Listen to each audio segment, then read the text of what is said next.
নমস্কার বন্ধুরা, আমি আজকে তোমাদের বিরিয়ানি বানানো শেখাবো।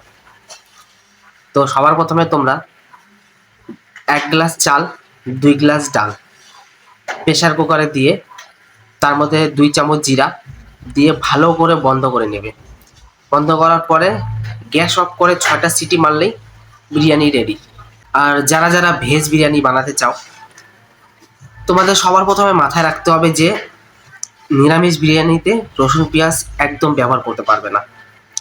তো তোমরা কি করবে, সবার প্রথমে প্রেসার কুকারে 2 গ্লাস চাল, 2 গ্লাস ডাল আর তার সাথে 500 গ্রামের মতো চিকেন। মানে মাথায় রাখতে হবে যে চিকেনে যাতে রসুন পেঁয়াজ না ইউজ হয়, তাহলে তো ননভেজ হয়ে যাবে। তো রসুন পেঁয়াজ আমরা ইউজ করব না। 500 গ্রাম চিকেন নেব। চিকেন নিয়ে ভালো করে মানে বানাবো, রসুন পেঁয়াজ ছাড়া ভালো করে বানিয়ে প্রেসার কুকারে দিয়ে আবার ম্যাক্সিমাম 7-8টা সিটি মারবো গ্যাস অফ করে। তারপরে তোমাদের একদম বিরিয়ানি রেডি। মানে মোটামুটি বিরিয়ানি রেডি, মানে আশপাশের বাড়িতে সেন্ট চলে যাবে এরকম মানে বিরিয়ানি। তো রেসিপিটা তোমাদেরকে কিরকম লাগলো অবশ্যই জানাবে। আর আশা করছি তোমরা কমেন্টে গালাগালি করবে না। ধন্যবাদ।